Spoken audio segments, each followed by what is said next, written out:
Okay, I'm in this video I'm trying to deal with a hard start issue that I've been having. I've replaced a number of things such as distributors and wires and so on, but late last year I also replaced the fuel pump and went through that process.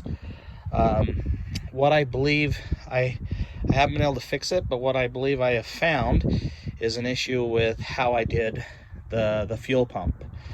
So as you can see here, there's your fuel pump, there's your motor, some of the things I've done. So in the next video segments, you're going to see how I kind of diagnose this process and dealing with, like I said, a hard start issue. It actually started up okay, but when it got hotter, it actually would become harder to start, and then I'd actually have to use the neutral and put the throttle down a little bit, finagle that to get it to start. So but a lot of times it would start on its own and be fine. So it really is just kind of inconsistent, but obviously took too long to start in some cases. So that's what this is about. Notice no PCI there when the key is on.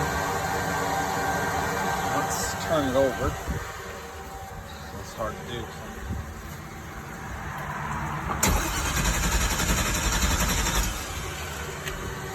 And you can see it has some pressure there. Look at it go down.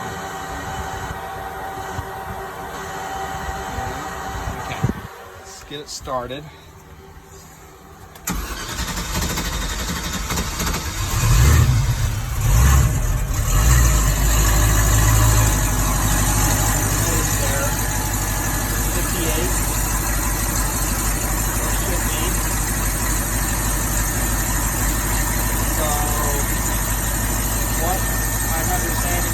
Happen is when this shuts off, it should maintain that PCI, and then after a couple hours it'll fade off.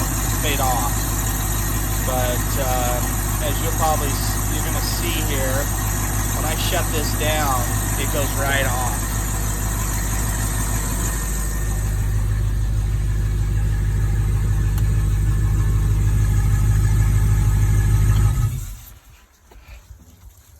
Okay, so notice that. I'm going to go turn the key on, and then that should maintain.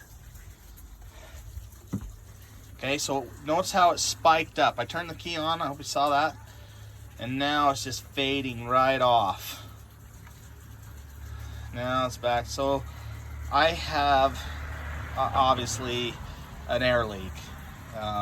Probably the line between the fuel regulator and the pump is leaking.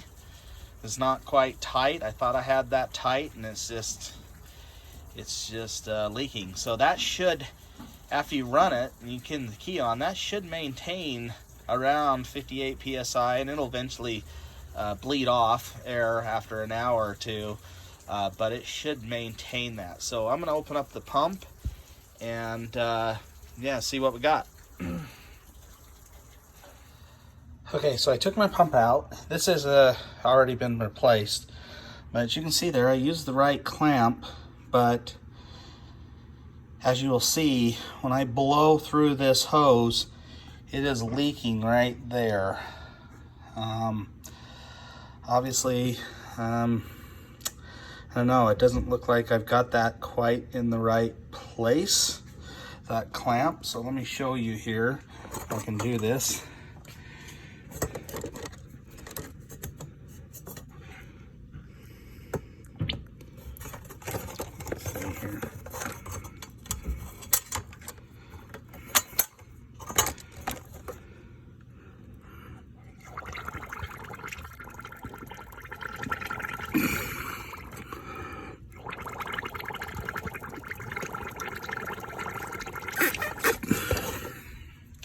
So you can see that I've got a leak there. That's why it's not staying up to pressure.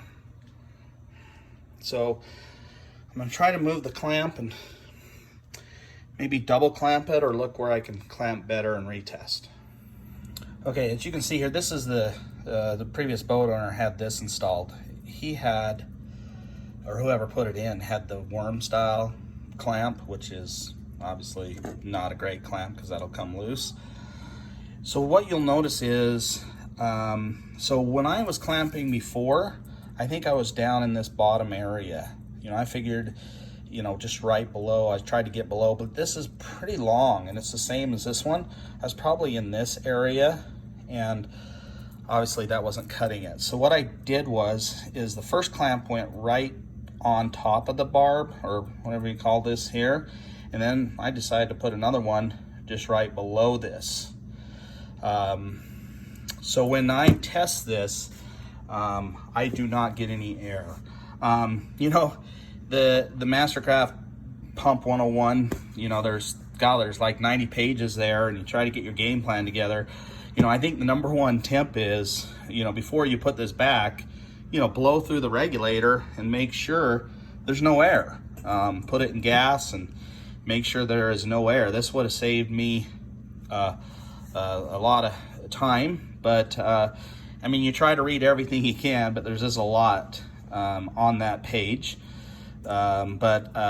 Obviously dealing with the PSI in the start, so hopefully now when I turn on my key, I should see pressure, and after it runs, I should see pressure here now. So it does look like that will be fixed. I'm using my same hose. It wasn't kinked, so sometimes the hoses can be kinked or have a crack in them or a split in those. That's obviously something to check as well. But use the right style of clamps, and as you can see here, I just did it both. And so I'm going to put this again, I tested it gas, couldn't see anything. I'm going to put this back, and then I'm going to hopefully show you how the PSI stays up when the key is on and after it's started. So hopefully this will resolve my hard start issue. So I would have, you know, the boat would start pretty well, but sometimes it would take quite a while to start. Sometimes I would even have to put my boat in neutral and put the throttle down just to get it to go. So I've been dealing with this year. I probably should have pulled this out earlier. You know, there's a lot of things that you try to fix, you know, distributor caps, coils, plugs, and to try to fix for hard start, and it really just ended up being a probably a pump issue, and just having that tip of checking this for air leak and checking the turning on the ignition and seeing that should resolve my issue, hopefully, with the hard start. Okay, see that? I just barely kind of hit it, turned it on, it kind of fired, but I didn't hold it enough because it's probably got to climb some fuel. Since I just pulled that, look where that gauge is at. It's 50. Let's see if we can hit it here.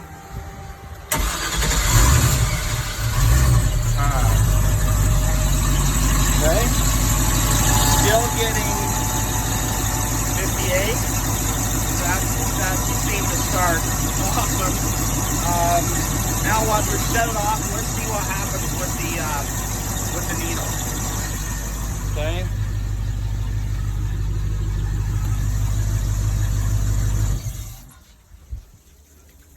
Okay, come back, shut off. Look at that. Pressure is still holding. That'll obviously kind of leak off here, but look at that. It's holding. I'm using a fake lake here.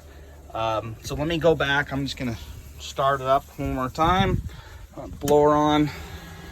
Give it a few seconds here. Come on.